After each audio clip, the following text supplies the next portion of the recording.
Hey, I'm Jakira Black and I've got a new webcam which I'm not going to let the kittens get near. I think I will, when I'm not using it, I think I'll put it away and put it up high away from them so they can't break it. I could do with doing the same with my laptop really. But anyway, I'm not here to talk about my webcam, though I've got a new webcam. I'm here to do a book haul because I've got some books to show you. So let's start off with the book that I'm actually reading at the moment. I've actually finished it last night and then I realised I was so tired last night that I couldn't remember what happened at the end. So I'm actually reading the last few chapters again. So and then I'm going to do a review because I've got this book, which is a hardcover, which came in my fairy loot box, but I've also got I got an arc of it from NetGalley, so I've got to do a review, so that's what I'm going to do. But this is The Hazelwoods by Melissa Albert, and this is about Fae. I really like it. It's about this girl who her mother is kidnapped and she's told not to go anywhere near the Hazelwood, which is where her grandmother lived, and her grandmother has wrote these dark fairy tales and about the hinterland, and she realizes that, you know, obviously that, well, not obviously, but the hinterland must be real. You know, these people are from the hinterland and she needs to get to the hinterland, she needs to get to the Hazelwood and then to the hinterland to save her mother. So yeah, I really am enjoying this. I've enjoyed it. And look, the cover is so pretty. This is the UK version of the copy of the cover, but the only copy you can get in the UK is the paperback, whereas this is a hardback. And the reason for that is, and look, it's blue with, I've got some muck on it or something. It's blue with like an embossed thing that's slightly off centre. The reason for that is that Fairy Loot did a deal with the publisher that to send us hardcover versions of the UK book version of the book. So because the US version is different, the hardback. So yeah, but anyway, this is a really good book and I do recommend it, and I'm going to do a review on this soon. So yeah, so next up I'm going to show you a picture which I've actually managed to turn off, which is quite fun. I've already done a review on this because I also got this book from NetGalley and I really enjoyed it. It's called To Kill a Kingdom by Alexander Christo.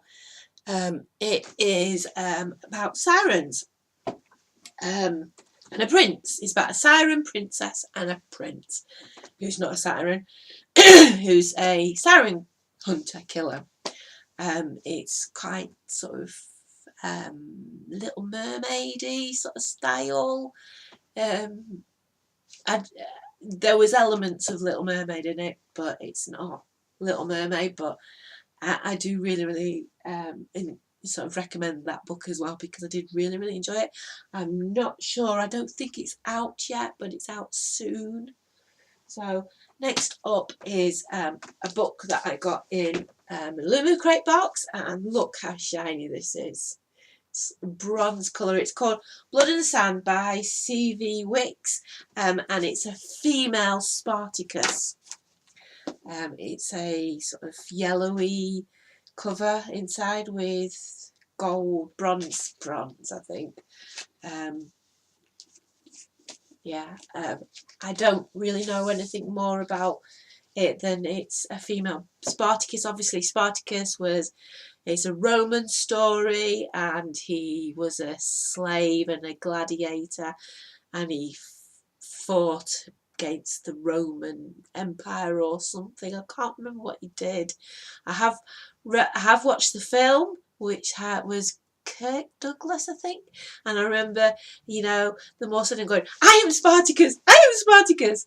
But that's all I can really remember about it, you know. So I am looking forward to this. It's not a massive book either. So hopefully, if it's a good pace, if it's written in a good pace, then it will be a fast read, and it's so pretty and shiny.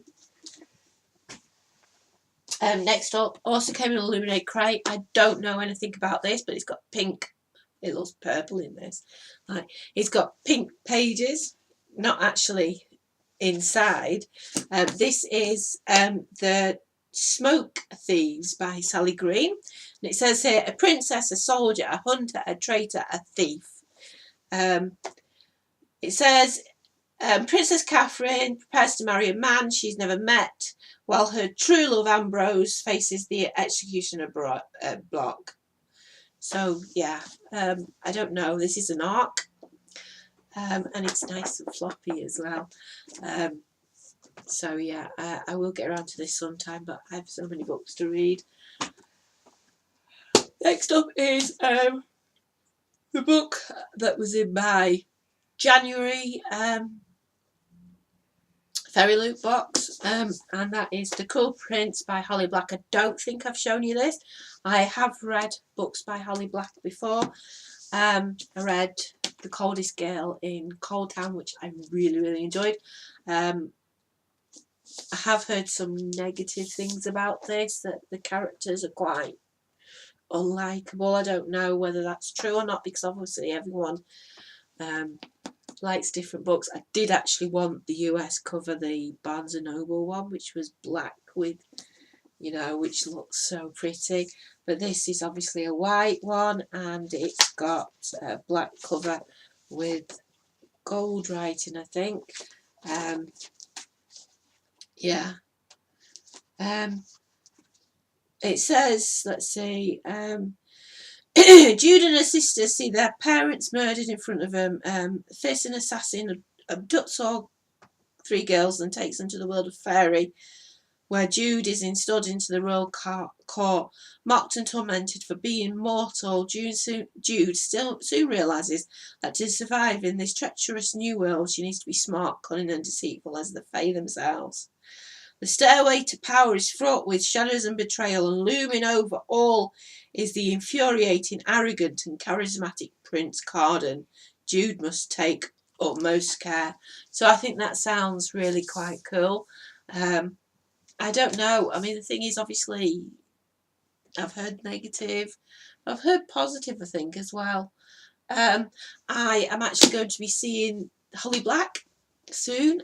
She's coming to the Northern YA Festival, I think it is, in Preston on the 24th of March. So, and she's going to do a talk, and you have to take a book. You have to take a Cruel Prince book with you, and I don't know if she'll sign it, but I have actually got a book play that's actually in my bookcase, because I've got this tendency to just put them to one side and not put them in the books, which, like, you know, they're for the books, because obviously a signature. But yeah, I will be able to get in because I've got this book to get me in. So, The Cage by Megan Shepherd. This is about a girl who wakes up in a desert, but she realises, because there's like desert and there's different places. There's quite a few different people, but there's like different environments all together, like a tundra next to the desert, and a farm next to a jungle, and a empty town which is cobbled together from different cultures and time periods, and it's all watched over by eerie black windows, and obviously it's called The Cage. They've been abducted by aliens, I think, and they've been put in a zoo. So I thought that sounded really good. I'm not too keen on the yellow of the cover, but I think it's supposed to be the desert, so I really like the sound of this. So yeah, and that's by Megan Shepherd. Okay, so next up is another hardcover. This is Outwalkers by Fiona Shaw. The borders closed, Jake said. No one can get into Scotland, just like no one can cross the Channel. This is England. It's no longer a free country. The government can track anyone, anywhere, from a chip implanted at birth. But Jake has escaped from his academy orphanage and he needs to get to Scotland with his dog Jet. Where the Outwalkers gang grabs him, they go off grid while the government hunts for them. The closer they get to Scotland, the more dangerous it is, because now it's not only their own lives that are at stake. I think that sounds really cool. I love the cover. This was actually, I didn't get this, I bought this myself, it's come today, along with The Cage by Megan Shepherd, and the last book I'm going to show you. But this was in February's Book Box Club, which I'm actually getting next month, so yeah, I don't know, I think I know what books for next month.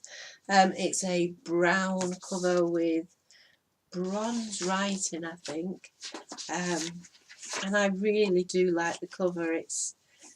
It's just sort of quite muted and it's not really pretty, it's striking, though. I really like that. So I'm looking forward to reading that as soon as possible. Right, next up, this is a swap up between whether I'm going to read this book first, because I do really want to read it, or I'm going to read another book which I'm not showing you today because I forgot to get it, what's it to show you, but by Kit Dewar, which is from NetGalley as well, which I will do a review on when I do read it. But I do really, really want to read this. But I'm also, at the moment, as soon as I've finished the Hazelwood, I'm also, what book I'll read next, but I'm also listening to the third book in the Earth Children series by Gina Mule, which is The Mammoth Hunters. It's a series that it's my favourite series. I just feel like relaxing and listening to it, and I do recommend that series, and maybe I should talk about the series sometime. But yeah, last up is and this released today, hands on it today, my hands aren't mucky by the way. This is Children of Blood and Bone by Tomi Adeyemi. I think it's like based around African myths. It says, they killed my mother, they took our magic, they tried to bury us, now we rise. And I just think, I've read a little bit more about it, and oh yeah, it's got some stuff here, but I think that will do. I really, really like the sound of this book. It's it's over 500 pages, so it's going to be a nice long read. It's 525 pages, so it will take some time to get through it. But I do really, really want to read this because it just sounds really, really nice, and that cover is it's beautiful, but it's really striking as well. And yeah, I saw that, I was like, oh, that looks cool. And then when I read about it, I was like, ooh, that sounds really cool. So yeah, I really want to read this next, but I might read the Kit Dewar one, which I'm not showing you because, well, I suppose I could show you it if I could find it. Where did I put my phone? Let's see. Yeah, which will I do? I should really read the Kit Dewar one, which I read her. My Name Is something. I can't remember what it was called, but I really liked it. I don't know anything about this book. I just know it's Kit DeWar. She is someone that I have got a lot of time for, because I saw her at Wordpool last year, and she was saying about how it's My Name is Leon, I think it was, and it's about this boy in who's put in care in the care system, which I thought was like, I can't say I actually enjoyed it. I would say that it just was like really heartfelt and stuff. But the thing is, the lady Kit DeWar, she came to Wordpool, and she was saying about how she'd put some of the money that she'd earned from My Name is Leon, and she'd actually put it towards 2 scholarships for people that, you know, that are sort of wouldn't be able to do masters, you know, that want to write and, you know, need that extra help and stuff, but they wouldn't be able to because they're from poor communities, and you know, they've had a hard something like they're from the BAME community or something like that, you know. And she put her money, her actual money that she earned from the book, you know, some of that into these scholarships, so, you know, 2 people, you know, could go to university and do a creative writing masters, you know, blah de blah. Plus you got other people involved, so that they got money for books and, you know, other things like that. So, and I just think that's like really cool that she did that, you know. I'm so impressed. So I've got a lot of time for it. The book is called The Trick to Time. Oh, I don't think you can see that. I actually turned. Can you see that? I actually turned. You can see it just about, but I actually turned the glare down on my phone, which is why you could see the other thing, but it seems to be quite, and it could be because it's very, you know, a light cover. Hopefully this will work now. No, it doesn't. You can see it a little bit. It's called The Trick to Time by Kit DeWar, and it says a heart-wrenching love story. My name My Name is Leon, author. Mona is a young Irish girl in the big city with a thrill of a new job and a room of her own in a busy boarding house. Can't see anything else about that. Oh wait, there we go. On her first night out in 1976 Birmingham, she meets William, a charming Irish boy with an easy smile and open face. They embark upon a passionate affair, a whirlwind marriage, before a sudden tragedy tears them apart. Decades later, Mona pieces together the memories of the years that separated them. But can she ever learn to love again? The Trick to Time is an unforgettable tale of grief, longing, and a love that lasts a lifetime. You know, that sounds really nice. Quite, I wouldn't say it's going to be a gentle read, because it's going to be one that's quite traumatic, I think. But yeah, I think it's one that will pull me along. I think I probably will read that first so I can do a review. So this video, and I don't even know how many books I've shown you, because I've shown you 2 on my thingy on my phone, and then I showed you these on my so I've shown you 9 books, and these are the actual copies of books that I've shown you. If I can get them up, I can hold them up. So yeah, I'm going to download this now. I've not done a book course since the beginning of the year, so yeah, lots of books to read. I've got too many, and I've actually been buying quite a lot of creative writing books as well, and writing myself stuff as well. So Okay, I'll be back in a little while to do some reviews. Bye.